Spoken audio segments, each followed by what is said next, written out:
15 ફેબ્રુઆરી 2024ના દિવસે Ahmedabad municipal કોર્પોરેશને Subhash bridge નજીક જે કેશવનગર છે કે જ્યાં ઠાકોર સમાજના 150 જેટલા મકાન આવેલા હતા, જ્યાં ગરીબ લોકો રહેતા હતા, એ મકાનો દબાણમાં હોવાના લીધે એએમસીએ એ બધા જ મકાનોને તોડી પાડ્યા। આ મકાનો તોડી પાડતા જ અનેક સવાલો ઊભા થયા કે સરકાર આ રીતે કઈ રીતે કરી શકે? ગરીબ લોકોનો કોઈ પણ જાતનો વિચાર કર્યા વગર ગરીબ લોકોને બેઘર આ સરકાર કઈ રીતે કરી શકે? અમારા ઘઉં ચોખા દાળ અમારું ખાવા પીવાનું બધું ડટાઈ ગયું છે। અમે ક્યાં નથી લાઈન ખાઈએ? આવડા છોકરા લઈને જવાનું છે। સગવડ નહીં, અમારે વરસાદ આવે તો અમે ક્યાં જઈએ? અમારે તો કોઈ નથી, અમારે તો ઘર આટે ઘર જોઈએ છે। સોશિયલ મીડિયામાં અનેક એવા વિડીયો વાયરલ થયા કે જેમાં ગરીબ લોકો રડી રહ્યા છે, સરકાર સામે ભીખ માગી રહ્યા છે, કોઈ જાતનું રહેવાનું ઠેકાણું નહીં, મકાન નથી, તો એ ગરીબ લોકો શું કરશે? એક સાઈડ ઠંડી અને વરસાદી જેવો માહોલ વચ્ચે ગરીબ લોકો પોતાના બાળકો સાથે હવે ક્યાં જશે? એ બહુ મોટો સવાલ હતો। અને આ બધું જોયા પછી સરકાર સામે સવાલો પણ ઊભા થાય છે અને ગરીબ લોકો માટે સહાનુભૂતિ પણ ઊભી થાય છે કે આ ગરીબ લોકો છે એ ક્યાં જશે? સમય જતાં આ વિવાદ એટલો બધો મોટો બની ગયો કે સમગ્ર ગુજરાતના ઠાકોર સમાજની લાગણી દુભાવા લાગી કે સરકારે જ્યારે આવો નિર્ણય લીધો છે છતાં કોઈ પણ જાતનો ન્યૂઝ મીડિયામાં આની ચર્ચા કેમ નથી થતી? આ ગરીબ લોકો છે અને સરકારે આ ગરીબ લોકોની મદદ કરવી જોઈએ। આવી અનેક આશાઓ સાથે આંદોલનની પણ ચીમકીઓ ઉઠવા લાગી અને પછી આ વિવાદમાં એન્ટ્રી કરે છે ઠાકોર સમાજના આગેવાનો અને કોંગ્રેસના નેતાઓ કે જે ઠાકોર સમાજમાંથી આવે છે। આ બધા જ નેતાઓ ભેગા મળીને આ ગરીબ લોકોના આગળ આવીને ઊભા થઈ ગયા કે સરકારે તમારી સાથે અન્યાય કર્યો છે, અમે સરકાર સામે લડીને તમારી મદદ કરીશું, અમે સરકાર સામે આંદોલન પણ કરીશું અને તમને એ જ જગ્યા ઉપર ઘર અપાવીશું। ફર્સ્ટ એન્ડ લાસ્ટ પછી તમને આખા ગુજરાતમાં સમાજને ઘૂસવા દે કે 15 દિવસની રૂલ પર ફરી આવા અનેક દાવાઓ કરીને એ લોકોએ આવેદનપત્રો પણ આપવાનું શરૂ કરી દીધું। જો કે એ સામાજિક આગેવાનોનો ઇન્ટેન્શન શું હતો એ પણ બહુ મોટો સવાલ હતો, કેમ કે એમને લોકોની સેવા કરવી હતી કે પછી એમની જ રાજનીતિ કરવી હતી? અમદાવાદ મ્યુનિસિપલ કોર્પોરેશને જ્યારે ઠાકોર સમાજના આટલા બધા ઘર તોડી પાડ્યા છે અને જ્યારે ગરીબ લોકો છે અને જ્યારે તેઓ ઘર વિહોણા જ્યારે બની ગયા છે ત્યારે અનેક બીજા પણ સવાલો ઊભા થાય છે કે અલ્પેશ ઠાકોર ક્યાં છે? નથી આવ્યો, નામ લેશો ને એનું નામ જ ભૂલી જાઓ। એ વ્યક્તિ આવ્યો જ નથી, એ વ્યક્તિ આવ્યો જ નહીં। સમાજના નામે એ વોટ લેવા માગે છે, બરાબર? અલ્પેશ ઠાકોર ગદ્દાર છે, ઠાકોર સમાજનો ગદ્દાર છે। અહીંયાથી ન્યૂઝ મીડિયા એ કેશવનગરની આ ઘટના ઉપર કવરેજ કરવા તૂટી પડે છે। અનેક એવી નાની મોટી બાઇટ લે છે કે જેના જે ગરીબ લોકો છે એમની બાઇટ લે છે અને બધી જ બાઇટોમાં એક જ વાત આવીને ઊભી રહે છે કે અલ્પેશ ઠાકોર ક્યાં ગયા? સમાજના નામે તેઓ વોટ લઈને ભાજપના ખોળામાં જઈને બેસી ગયા, સમાજના નામે તેઓ ચરી ગયા, લોકોને જ્યારે આવી જરૂર છે ત્યારે તેઓ કામ કરવા નથી આવતા। આવી અનેક વાતોથી માત્ર અલ્પેશ ઠાકોરને જ ટાર્ગેટ કરવામાં આવે। આખરે અલ્પેશ ઠાકોર આ લોકોની મદદ કરવા કેમ નથી આવતા? આ ઘટનામાં કોણ સાચું અને કોણ ખોટું? આ ઘટનાને લઈને જે પણ સામાજિક આગેવાનો એમની મદદ કરવા આવ્યા છે એ એમની મદદ કરવા આવ્યા છે કે પછી એમને ગેરમાર્ગે દોરી રહ્યા છે? અને સૌથી મોટો સવાલ કે આ ઘટનામાં કોઈ રાજનીતિ તો નથી થઈ? આ ઘટનાને લઈને કોણ સાચું છે અને કોણ ખોટું અને શું છે એનું સોલ્યુશન? એ બધી બાબતોને સમજવી ખૂબ જ જરૂરી છે અને એના માટે આજના વિડીયોમાં કેશવનગરની આ ઘટનાને ઊંડાણથી સમજવાનો પ્રયત્ન કરીએ।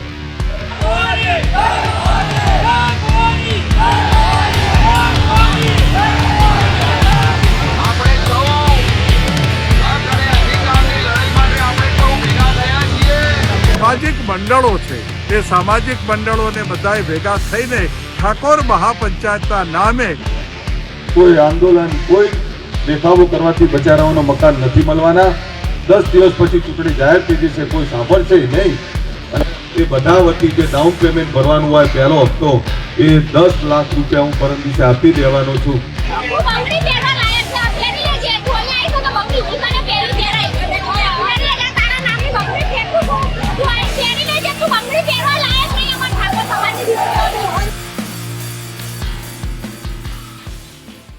15 તારીખે જ્યારે અમદાવાદ મ્યુનિસિપલ કોર્પોરેશને જ્યારે 154 જેવા ઠાકોર સમાજના જ્યારે મકાનો તોડી પાડ્યા અને એના વિડીયો એ સોશિયલ મીડિયામાં જ્યારે વાયરલ થયા ત્યારે લોકોને પણ દુઃખ થયું કે યાર ગરીબ લોકો છે એ આવા સમયે ક્યાં જશે. સરકારે આવું કામ ન કરવું જોઈએ, કેમ કે ગરીબ લોકો છે એટલે મકાન વગર એ લોકો ક્યાં જશે. અને આવી ઘટનાઓને લઈને અનેક એવા નિવેદનો સામે આવ્યા કે હાઈકોર્ટના ચુકાદા પહેલાં જ એએમસીએ આ મકાનોને તોડી પાડ્યા અને જો આ મકાનો એ દબાણમાં હતા અને જો સરકારે તોડવા જ હતા તો વૈકલ્પિક વિચાર પણ કરવો જોઈએ. એટલે કે જો આ મકાન તોડતા હોય તો સામે સરકારી મકાન એ ગરીબ લોકોને આપવું પણ જોઈએ. જોકે વાત સાંભળીએ તો આ વાત સાચી પણ લાગે, કેમ કે ગરીબ લોકો છે એમનો પણ આપણે વિચાર કરવો જોઈએ. પરંતુ આખા મુદ્દાને સોશિયલ મીડિયાના માધ્યમથી એ માત્ર એક જ સાઈડથી બતાવવામાં આવી રહ્યો છે. જેમ સિક્કાની બે બાજુ હોય છે એમ આપણને માત્ર એક જ બાજુ બતાવવામાં આવી રહી છે, બીજી બાજુ એ આપણને બતાવવામાં આવતી નથી. અને એના કારણે ઘણો બધો એવા ઠાકર સમાજના લોકો એ ગેરમાર્ગે પણ દોરાઈ રહ્યા છે. અને કોઈ પણ મ્યુનિસિપલ કોર્પોરેશન દ્વારા જ્યારે કોઈ પણ જાતનો આવો ડિમોલિશન કરવામાં આવતું હોય છે ત્યારે એ ગરીબ લોકો હાઈકોર્ટના જ શરણે જતા હોય છે. અને આ ઘટનામાં પણ કેશવનગરના લોકો એ હાઈકોર્ટના શરણે ગયેલા છે. એટલે કેશવનગરની આ ઘટનાને જો આપણે આખી રીતે સમજવી હોય કે એમાં શું સાચું છે અને શું ખોટું, તો એના ભૂતકાળને પણ આપણે જોવો ખૂબ જ જરૂરી છે. કોઈપણ જગ્યાએ જ્યારે દબાણ થતું હોય છે તો એની શરૂઆત એ હંમેશા નાની જ હોય છે. પહેલાં નાનું ઝૂંપડું બને, પછી મોટું ઝૂંપડું બને, પછી વધારે ઝૂંપડા બને, પછી એમાંથી પાકું મકાન બને અને એ મકાનો મોટા થતા જાય છે. કેશવનગરની આ જે જગ્યા હતી કે જ્યાં ઠાકોર સમાજના 150 જેટલા મકાનો આવેલા હતા અને એ લોકો એવો દાવો કરી રહ્યા છે કે અમે અહીંયા 70 વર્ષથી પણ રહીએ છીએ. એટલે એ સમયે આ જે જગ્યા હતી એ રાજીવજી નામના વ્યક્તિના નામે આ જમીન બોલતી હતી. 1982માં સરકારે જ્યારે જમીન ખરીદવાનું જ્યારે શરૂ કર્યું, જેમાં 1989ની આસપાસ એ વ્યક્તિએ સરકારને આ બધી જ જમીન વેચીને પોતાનું વળતર લઈ લીધું. એટલે ફાઇનલી 1989ની આસપાસ આખી જે કેશવનગરની જે જગ્યા હતી એ સરકારી જમીન બની ગઈ. હવે સરકારી જગ્યા હતી એટલે સ્વાભાવિક છે કે ગમે ત્યારે તો એ જગ્યા ખાલી તો કરવી જ પડશે. એટલે 2019માં એએમસીએ આ કેશવનગરના લોકોને નોટિસો આપવાનું શરૂ કરી દીધું કે વિકાસના કામો કરવાના છે, રસ્તાઓ પહોળા કરવાના છે, એના માટે આ જગ્યાની જરૂર છે. એટલે તમારે આ જગ્યા એ ખાલી કરવી પડશે. કેશવનગરમાં રહેતા ઠાકોર સમાજના લોકોને જ્યારે આ નોટિસ મળે છે ત્યારે તેઓ મદદ માટે અલ્પેશ ઠાકોર જોડે જાય છે. અલ્પેશ ઠાકોરની મદદ લઈને તેઓ એએમસીનો જે ચુકાદો હતો એના ઉપર હાઈકોર્ટનો સ્ટે લાવી દે છે. એના કારણે એએમસી કોઈપણ જાતની ડિમોલેશન કરી શકતી નથી. પરંતુ સરકારી જગ્યા હતી અને એ લોકો જોડે કોઈ પણ જાતનું પ્રૂફ ન હતું, એટલે આગળ જતાં હાઈકોર્ટે એ સ્ટે હટાવી દીધો અને એએમસી ફરીથી આ લોકોને નોટિસ આપવાનું શરૂ કરી દે છે. 2019માં નોટિસો આપે છે, 20માં આપે છે, 22માં આપે છે અને 2023માં જ અમુકવાર નોટિસ આપે છે. અને અમુકવાર જ્યારે એએમસી ડિમોલેશન માટે શરૂઆત કરે છે, મકાનો તોડવાની શરૂઆત પણ કરે છે, ત્યારે ઘણો બધો એ ત્યાંની ગરીબ લોકો અને એએમસી અધિકારીઓ વચ્ચે ઘણી બધી ઘર્ષણ પણ જોવા મળે છે. અને અનેકવાર એએમસીએ પ્રયત્ન કર્યો છે કે પોલીસની સાથે રાખીને પણ તેઓ એ બધા જ મકાનોને તોડી પાડે છે, પરંતુ હંમેશા તેઓ નિષ્ફળ જ સાબિત થાય છે. એટલે આ રીતે એએમસીએ અનેકવાર એવા પ્રયત્નો કર્યા છે, પરંતુ ત્યાં રહેતા લોકો એ ઘર છોડવા તૈયાર જ ન હતા. આખરે 15 ફેબ્રુઆરી 2024ના દિવસે અમદાવાદ મ્યુનિસિપલ કોર્પોરેશને પોલીસને સાથે રાખીને એ બધા જ મકાનોને તોડી પાડ્યા અને અહીંથી શરૂ થાય છે કેશવનગરનો આ વિવાદ. પરંતુ એવું જરાય નહોતું કે આ ગરીબ લોકો મકાન વગરના થઈ જશે, કેમ કે અહીંયા જગ્યા જો એ ખાલી કરશે તો એમને સરકારી મકાન પણ આપવામાં આવશે અને એના માટે ખાલી એમને 10 વર્ષથી આ લોકો અહીંયા રહે છે તેનું પ્રૂફ અને એનું ખાલી ડાઉન પેમેન્ટ ભરવાનું રહેશે. જોકે આમાં 25થી 30 જેટલા પરિવારજનોએ સરકારી મકાન લીધા પણ છે અને 78 જેટલા લોકોએ આના માટેના ડોક્યુમેન્ટ ત્યાં સબમિટ પણ કરાવ્યા છે. પરંતુ આમાં ઘણું બધું એવું અંદરો થોડોક એવો વિવાદ થયો અને એના કારણે એ 78 લોકો ઉપર થોડુંક જબરજસ્તી ઉપર એમને પ્રેશર કરવામાં આવ્યું કે તમે ત્યાં જો સરકારી મકાન લઈ લેશો, તો તમે જો ત્યાં રહેવા જશો તો અમે તમને આ ચાલીમાંથી નીકાળી દઈશું, અમે તમને સમાજમાંથી બાદ કરી દઈશું, અમે તમારા ઉપર માતા મૂકી દઈશું. આવી અનેક અંધશ્રદ્ધાનો ઉપયોગ કરીને એ લોકોને ખોટા એવા માર્ગે પણ દોરવામાં આવ્યા. દબાણ એ દબાણ છે. તમે હાઈકોર્ટમાં જાઓ કે સુપ્રીમ કોર્ટમાં, કોઈ પણ જાતનો એવી આશા ન રાખવી કે હાઈકોર્ટમાંથી તમારા માટે કોઈ પોઝિટિવ રિપ્લાય આવશે. જે જગ્યા તમારી છે જ નહીં, સરકાર એને કોઈ પણ રીતે તમને ન આપી શકે. એટલે એના કરતાં બેટર છે કે એ દબાણની એ જગ્યા છોડીને સરકાર તમને જે મકાન આપી રહી છે એ મકાન લઈ લેવું. તો આ રીતે કેશવનગરનો આ રીતનો વિવાદ છે અને આ રીતની પરિસ્થિતિ રહેલી છે. આગળ જતાં કેશવનગરમાં રહેતા ઠાકોર સમાજના આ ગરીબ લોકોની મદદ માટે અનેક એવા સામાજિક આગેવાનો પણ આવી પડે છે. જોકે આટલા વર્ષોમાં કોઈ પણ દિવસ હજી સુધી એ આગેવાનો ક્યારે પણ સમાજના વિકાસ માટે આગળ આવ્યા નથી, પરંતુ અચાનક જ તેઓ આગળ આવી નીકળે છે. એટલે આવા સામાજિક આગેવાનો, કોંગ્રેસના નેતાઓ કે જે ઠાકોર સમાજમાંથી આવે છે અને કલાકારો, આ બધા જ લોકો આવી પડે છે આ લોકોની મદદ માટે અને અનેક એવા વાદાઓ શરૂ કરી દે છે કે અમે સરકાર સામે આંદોલન કરીશું, અમે તમને ત્યાં જ ઘર બનાવી આપીશું અને આ બધાને લઈને અનેક એવી આંદોલનની ચીમકીઓ પણ ઉઠવા લાગે છે. આ વિવાદમાં સામાજિક આગેવાનો જ્યારે ઇન્વોલ્વ થાય છે ત્યારે એક બીજો પ્રશ્ન ઊભો થાય છે કે જો આ ગરીબ લોકોની મદદ માટે આ સામાજિક આગેવાનો જો આવતા હોય તો અલ્પેશ ઠાકોર કેમ નથી આવતા? અલ્પેશ ઠાકોર કેમ આ આંદોલનમાં આ ગરીબ લોકોની મદદ કેમ નથી કરતા? આપના તો બહુ મોટા નેતા અલ્પેશ ઠાકોર પણ છે, તો તમારે આ કેમ લઈને ઊભું રહેવું? અલ્પેશ ઠાકોર જોવા પણ આવતા નથી, મહિનો થવા આવ્યો. ના, પણ એ તો ઠાકોર સમાજના નામ પર તો ધારાસભ્ય બન્યા હતા. પણ આ તો આવું જોઈએ ને, ખરા સમય સાથ દેવો પડે ને ઠાકોર સમાજને. આ ઠાકોર સમાજના જ કહેવાતા મહાન ધાતા નેતા એટલે અલ્પેશ ઠાકોર, જે ઠાકોર ક્ષત્રિય સેના ચલાવતા હતા, જે ઠાકોર સમાજ માટે થઈને અડધી રાત્રે નીકળી પડતા હતા. આખું આંદોલન કે જે સરકાર સામે હોવું જોઈએ એની આખી અલગ જ ડાયરેક્શન બદલાઈ ગઈ. માત્ર એક જ વ્યક્તિને ટાર્ગેટ કરવામાં આવ્યા કે અલ્પેશ ઠાકોર ક્યાં ગયા. અમુક લોકોએ તો એવા પણ નિવેદનો આપ્યા કે આ બધું જે થઈ રહ્યું છે એ બધું અલ્પેશ ઠાકોર જ કરાવી રહ્યા છે. જોકે આ વાત સાચી નથી. અલ્પેશ ઠાકોરે આવું કોઈ પણ નિવેદન નથી આપ્યું, કોઈ પણ જાતનો એવો ઓર્ડર નથી આપ્યો કે જેના માધ્યમથી આપણે એવું કહી શકીએ કે આ બધું અલ્પેશ ઠાકોર જ કરાવી રહ્યા છે. એટલે ક્યાંક ને ક્યાંક આખા આ વિવાદમાં ઘણું બધું ખોટું એવું ગેરમાર્ગે પણ દોરાઈ રહ્યું છે. એક પ્રોબ્લેમ, મકાન દબાણમાં હતું એટલે સરકારે એ ગરીબ લોકોને દબાણ ખાલી કરવા માટે બીજી જગ્યાએ મકાન આપીને એ બધા જ મકાનો એમના તોડી પાડ્યા. આ એક પ્રોબ્લેમ હતી. પરંતુ જે રીતે આ વિવાદમાં ઠાકોર સમાજના આગેવાનો આમાં ઇન્વોલ્વ થયા, એમને આખી ઠાકોર મહાપંચાયતનું આયોજન કર્યું, કલેક્ટરને આવેદનપત્ર આપ્યું, એ બધાને જોઈને કોઈ પણ રીતે એવું નથી લાગતું કે આ બધું કરવાથી એ ગરીબ લોકોને ઘર મળશે. પરંતુ હું આવું કેમ કહી રહ્યો છું એના પાછળનું કારણ છે. એએમસી જોડે સત્તા છે કે એમના અંડરમાં જે પણ જગ્યા આવે છે અને એ જગ્યામાં જો દબાણ થયું હોય તો એ લોકો એને હટાવી શકે એમ છે. એટલે કોર્ટમાંથી પણ તમે એવી આશા ના રાખો કે કોર્ટમાંથી કોઈ પણ ચુકાદો એ લોકો તરફ આવશે. એટલે ક્યાંક ને ક્યાંક કોઈ પણ રીતે કોઈ પણ સામાજિક આગેવાન એ કોર્ટના ચુકાદાની વિરુદ્ધ ક્યારે પણ નહીં જઈ શકે, એ પણ સ્પષ્ટ છે. એટલે ક્યાંક ને ક્યાંક આખું જે વાતાવરણ જે ઊભું થયું છે, સામાજિક આગેવાનો આવી પડ્યા છે, એના કારણે ઘણું બધું એવું દેખાઈ રહ્યું છે કે ક્યાંક ને ક્યાંક લોકો ગેરમાર્ગે પણ દોરાઈ રહ્યા છે. એટલે આ વાત સમજવાની જરૂર છે. એટલે આ બધાનું સોલ્યુશન એક જ છે કે બધા જ સામાજિક આગેવાનો એ ગરીબ લોકોને સમજાવે કે સરકાર તમને જે મકાન આપે છે એમાં એ લોકો રહેવા જતા રહે અને આ દબાણવાળી જગ્યા ખાલી કરી દે.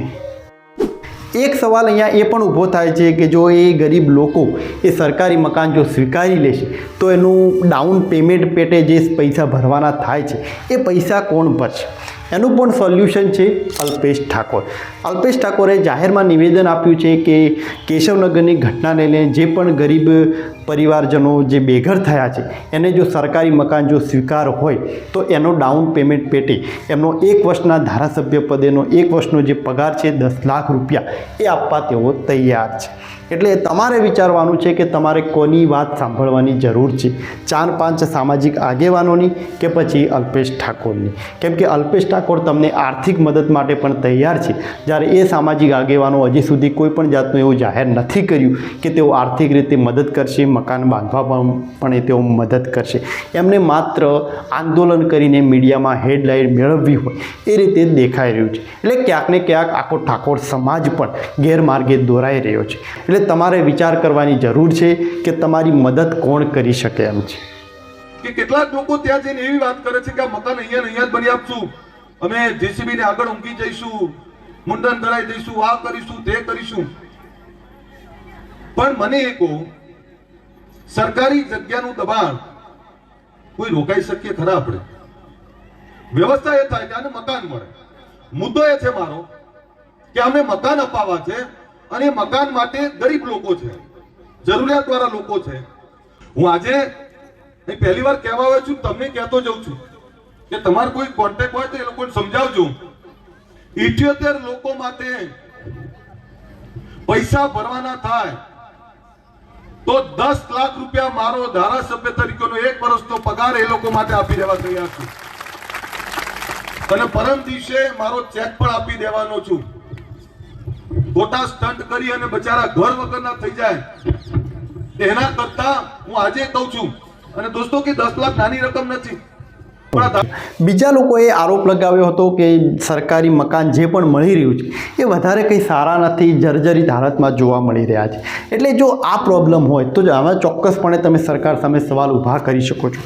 એમાં તમે અલ્પેશ ઠાકોરની મદદ લઈ શકો છો, સામાજિક આગેવાનોની મદદ લઈ શકો છો, કોંગ્રેસના નેતાઓની પણ તમે મદદ લઈ શકો છો. અને એના માટે તમે ચોક્કસ પ્રમાણે કદાચ સરકાર સામે થોડુંક આંદોલન જેવું, સરકાર સામે થોડું ઘણું એવું પ્રેશર ઊભું કરો તો એ બાબતમાં કદાચ ચાલે. પરંતુ વાત જે છે કે જે દબાણની જે જગ્યા હતી, તમારું જે મકાન એ ઇનલીગલી જે કન્સ્ટ્રક્શન હતું કે જેને તમે રિયાલિટીને જ તમે ભૂલી ગયા હતા, એ જગ્યા પર ફરીથી મકાન બનાવવું છે એ ક્યારે પણ પોસિબલ નથી.